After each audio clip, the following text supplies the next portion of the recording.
I firmly believe that we are all here because we are agents of love.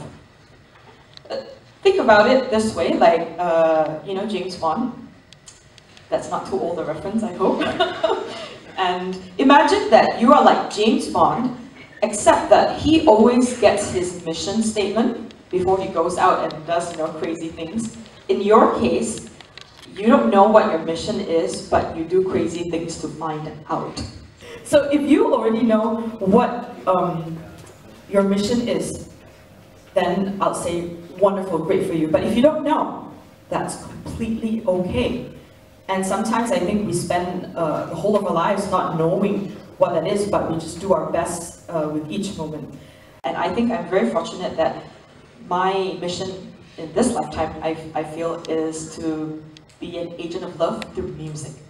You know, sometimes we do all the right things, we say all the right things, and the dreams don't happen. Does that mean that it's not what you're meant to do? You don't know, you just gotta try and find out. And sometimes when you've reached your dreams, it might not turn out to be what you expected. So I would say that if you have a dream, work hard for it, but at the same time, surrender the outcome. Because you never know where life would take you. Just because you take step A and step B thinking you reach destination C, sometimes that's not the way. Sometimes you have to go detour all the way to Z before coming back to the C, or sometimes you just end up in K and so far away from C that you don't know what happened. But that is the beauty of life, and that is the beauty of adventure. So I'm going to share with you a little dream that I had and I followed that didn't quite turn out the way I expected. So way back in 2005, that was about 12 years ago, one night I had a dream that I was bald and really happy. So I woke up the next day and I went to the barber and I shaved off my head. My hair, not my head. and I was really happy. So I followed my dream, literally, and I ended up getting what I wanted. But at the same time, a couple of months later, I understand that, you know, people judge you by the way you look, and they might have misconceptions about you. And unfortunately, that led to an incident where I was molested by a taxi driver. And yes, that kind of sucks. But I have to say again that I was very fortunate that I had music in my life. So I wrote a song about that molestation, and in 2011, when I became a solo artist, I recorded it. Now, like, I'm sure every single person sitting in this audience today, we've had tough times.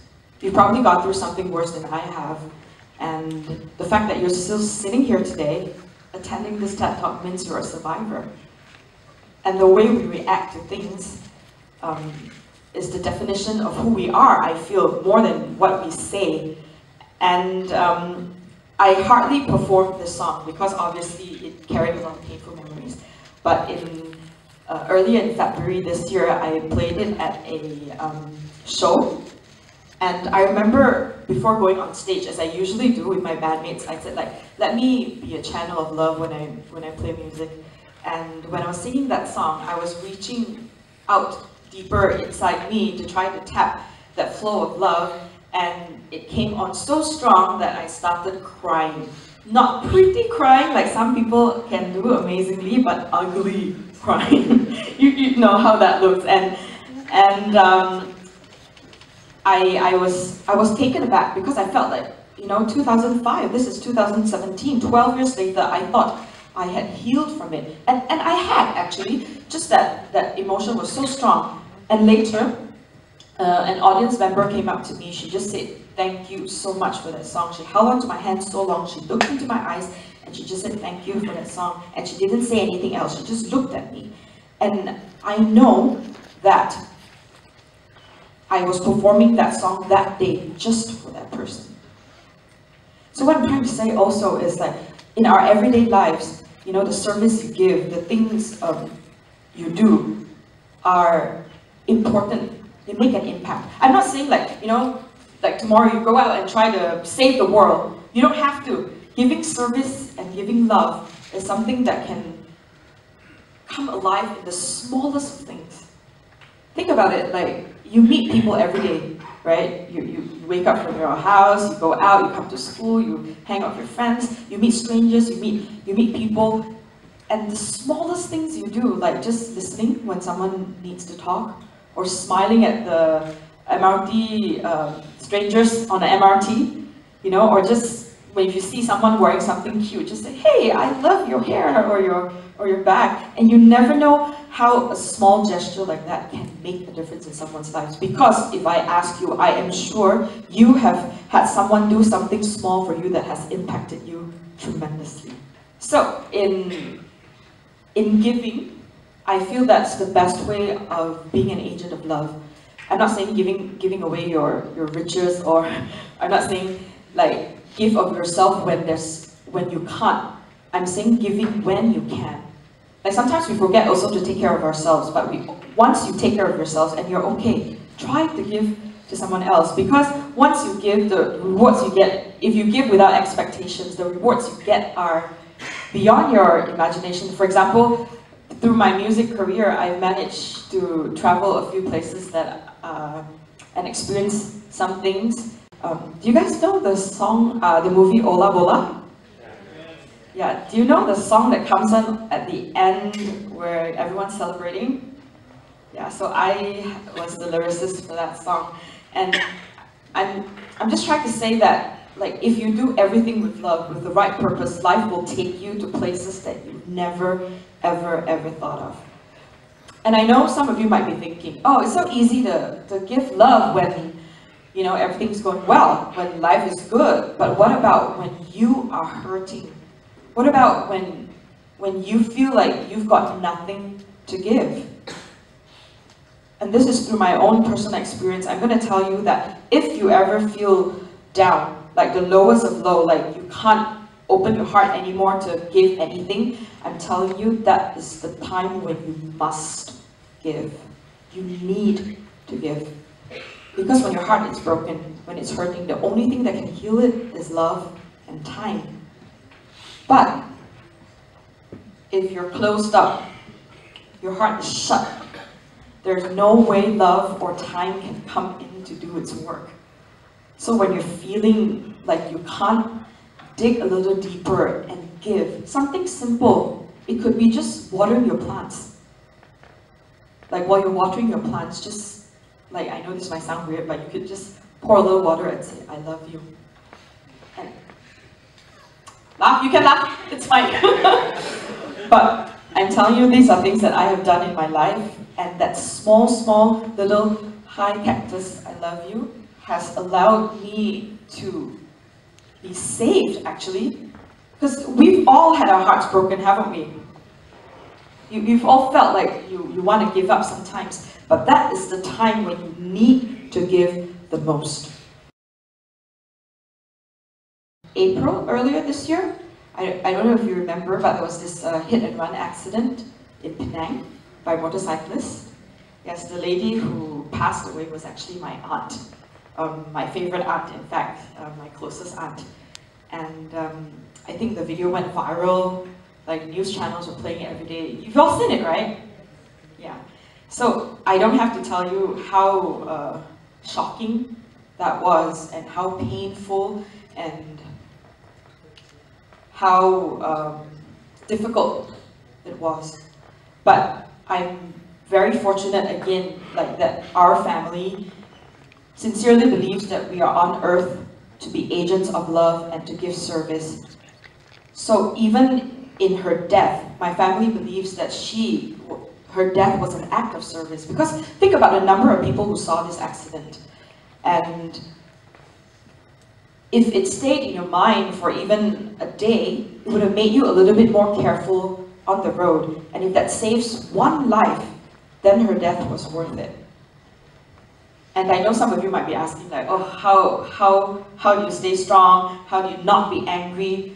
I will be honest, of course we were upset. Of course there was anger initially. But the best way to live life, I feel, is when you can't change the situation, you change yourself. So my auntie died. There was nothing we could do, nothing we could say, nothing we could feel that could bring her back. But the only thing we could do was to make sure that her death was not in vain, that people were more careful on the road, and that we practice what we preach by being loved, by not being angry. I can't tell you how many Facebook messages or in real life people came up to me and say, how is your family able to handle this so calmly? How are you guys not upset? How are you guys not like, you know, craving for vengeance about the guy? There are people who commented on our post, like, asking us to make sure the guy is punished, and we're like, yeah, we'll let the law do the thing, and then they were tapwas. They were like, no, you have to make sure justice is served, and we're like, yeah, you know, it's okay, chill. We're alright, you know, the important thing is always to remember that love is the most powerful of all, and just because my auntie is not here anymore, it doesn't mean that that love that we share with each other is gone. It's never gone, it's always here. This word, H-U, is pronounced heal, and it's a word that means love. So, are you ready to take a little exercise with me? Okay, so I'd like you to just close your eyes. Close your eyes. And relax. Love is the most powerful thing in the world.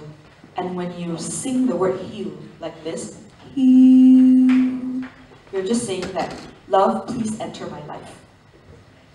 So later when we're gonna sing this word together, and just sing it at your own pace, at your own tone. And if your breath has ended, just pause, take another breath, and just continue. Don't worry about where you stop, where you start. And when I say may the blessings be, we'll just stop singing and have a few seconds of silence to let that love sink in. Are you ready? Yeah. Okay, so if your eyes aren't closed, close them right now. Let your body relax. Now I want you to imagine that you're in a warm pool of water. It could be a bathtub, a tiny stream, a swimming pool, the ocean, a waterfall, anything that makes you feel comfortable.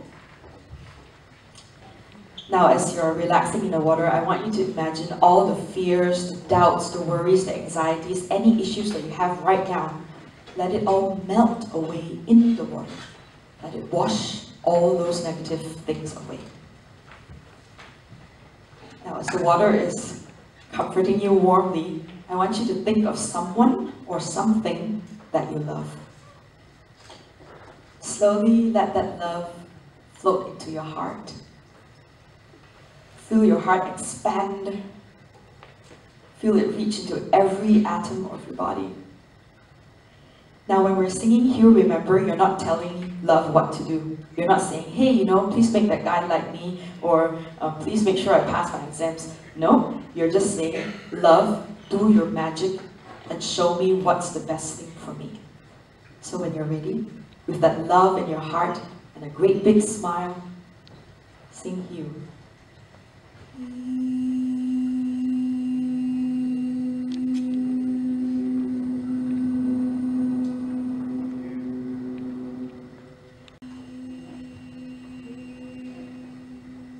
You actually have to sing it for it to work.